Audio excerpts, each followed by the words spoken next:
एक cyber fraud का मामला सामने आया है जो कि डिजिटल अरेस्ट है, डिजिटल हाउस अरेस्ट कह सकते हैं इसको। इसमें फरियादी जो कि डॉक्टर दंपत्ति है दोनों ही, और पति पत्नी दोनों डॉक्टर है और इंदौर के निवासी है।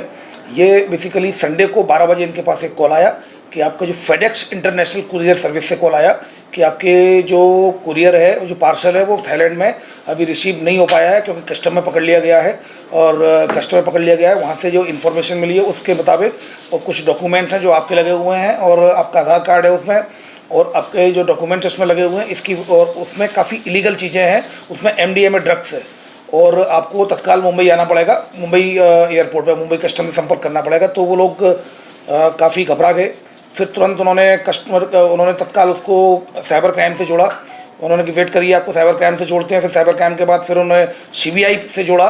CBI से जोड़ने के बाद फिर बोला कि आप मुंबई आ जाएं। तो उन्होंने मना किया, मुंबई आ नहीं सकते हैं, आप ऐसे ही इसको ऑनलाइन ही इसको क्लियर कर लें, इसको ऑनलाइन इन्वेस्टिगेशन कर लें। तो उन्होंने कहा ठीक है, आप स्काइप ID पर आ जाएँ, स्काइप ID पर आ जाए, वीडियो कॉल करें।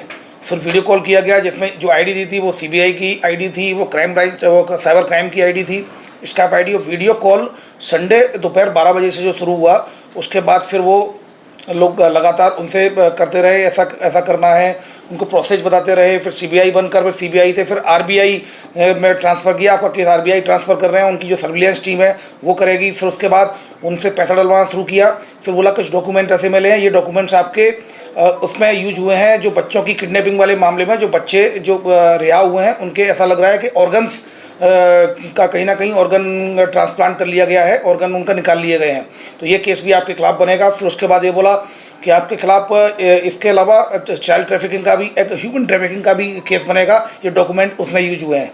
तो आपके खिलाफ कार्रवाई होगी, आपके परिवार को भी आरोपी बनाया जाएगा। तो वो लोग काफ़ी डर गए और लगभग 8.5 लाख रुपए की ठगी हो गई। फिर ये इन्होंने संडे को 12 बजे से शुरू किया कॉल, और मंडे ट्यूसडे को शाम को 5 बजे फिर जब उन्होंने बोला कि और पैसा चाहिए, तब जब उन्होंने मना कर दिया कि हमारे पास पैसा नहीं है, अब और पैसा नहीं है, तब फिर उसके बाद उनके द्वारा फिर कुछ अपशब्द कहे गए। फिर उसके बाद फ़ोन उन्होंने काट दिया।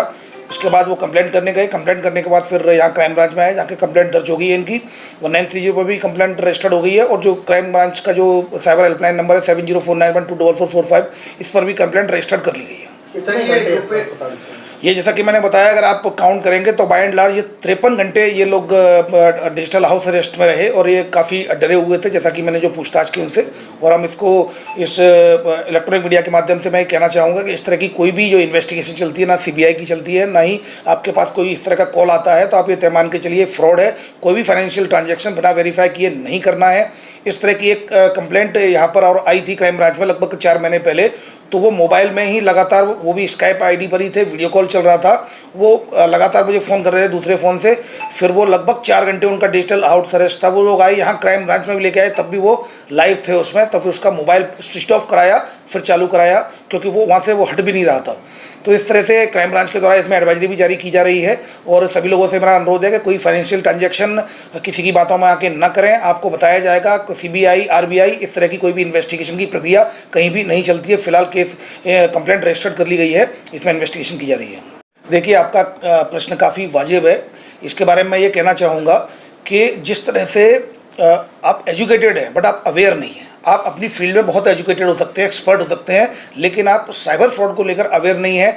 और मैं आपको बता दूं, हम कभी भी मोबाइल किसी को देते हैं, गिफ्ट करते हैं, मोबाइल खरीदते हैं, लेकिन कभी भी उसको मोबाइल को किस तरह यूज करना है उसकी बारीकियां नहीं समझाते। और आजकल हर चीज़ ऑनलाइन हो गई है। ऑनलाइन होने के बाद उसकी बारीकियां हम समझते नहीं हैं। हम एजुकेटेड तो होते हैं लेकिन अवेयर नहीं होते। अवेयर न होने के कारण इस तरह के फ्रॉड्स होते हैं। ये न केवल डॉक्टर दंपत्ति बल्कि कई पुलिस ऑफिसर्स हैं, एडमिनिस्ट्रेटिव ऑफिसर्स हैं, उनके साथ ही फ्रॉड होता है। कई जुडिशरी में भी कई लोगों के साथ फ्रॉड हो, तो किसी के साथ भी फ्रॉड हो सकता है। इसके लिए एजुकेटेड नहीं बल्कि अवेयर होने की ज़रूरत है। अवेयरनेस कैंपेन लगातार चलाई जानी चाहिए। इंदौर पुलिस कमिश्नरेट के द्वारा लगातार इस बारे में कैंपेन चलाई जा रही है, और भी बृहद स्तर पर इस कैंपेन को चलाए जाने की आवश्यकता है। ये करेंगे तो पैसा तो ये रिकवरी मनी है, ये आपको चूंकि इसमें कुछ फीस भरना होगा, आपको फीस भरेंगे। अगर आप इसमें अगर जो पनिशमेंट की फीस होती है, या तो आपको जेल जाना पड़ेगा या फिर आपको पैसा जमा करना पड़ेगा। तो इन्होंने पैसा जमा करना बेहतर समझा। जबकि उनसे मेरी पूछताछ हुई तो उनके द्वारा बताया गया उनका कोई भी पार्सल न तो आना था न जाना था, पर वो इतनी तेज़ी से आपको ट्रैप करते हैं, जैसे ही कॉल करते हैं फिर आपको इतना घेरने की कोशिश करते हैं कि आपके पास समय कम बचता है, जिससे आप अपना बुद्धि विवेक का इस्तेमाल नहीं कर पाते हैं और ट्रैप होते चले जाते हैं और फिर कहीं ना कहीं उसका शिकार हो जाते हैं ठगी का। अधिकारियों के तरीका वेल ट्रेंड थे, बिल्कुल बाइलिंगुअल थे, हिंदी और इंग्लिश, बिल्कुल इंग्लिश में बहुत अच्छी इंग्लिश का इस्तेमाल कर रहे थे। जैसा कि मुझे पूछताछ पर उनके द्वारा बताया गया था, बहुत वेल बिहेव थे। और उसमें वर्दी पहने हुए एक ऑफिसर भी आया था, उसके द्वारा बताया गया लास्ट में एक वर्दी पहने ऑफिसर आया था। उससे पहले तो वीडियो कॉल कर रहे थे, यही वीडियो कॉल पर थे, वो नहीं थे, लेकिन एक वर्दी पहने हुए एक व्यक्ति आया जिसने अपने आप को सीबीआई अफसर बताया। सर क्या लगता है बाहर के विदेशों के भी कुछ? नहीं, निश्चित रूप से ये कहीं ना कहीं यहीं की इंडिया की ही गैंग है। उस तरह के कुछ फ्रॉड के मामले बड़े हैं और इसमें कार्रवाई की जा रही है। सर, इस तरीके के जो फ्रॉड होते हैं उनको पकड़ने में पुलिस कहाँ असफल रहती है, क्योंकि लगातार इस तरीके के मामले सामने आ रहे हैं। इसके पहले भी आपने बताया पुराना मामला है, उसमें भी गैंग अब तक नहीं पकड़ा। देखिए, जो पुराना मामला था उसमें फ्रॉड हो नहीं पाया था, और चूंकि इसमें एक कंप्लेंट रजिस्टर्ड हुई है तो इसमें प्रयास करेंगे।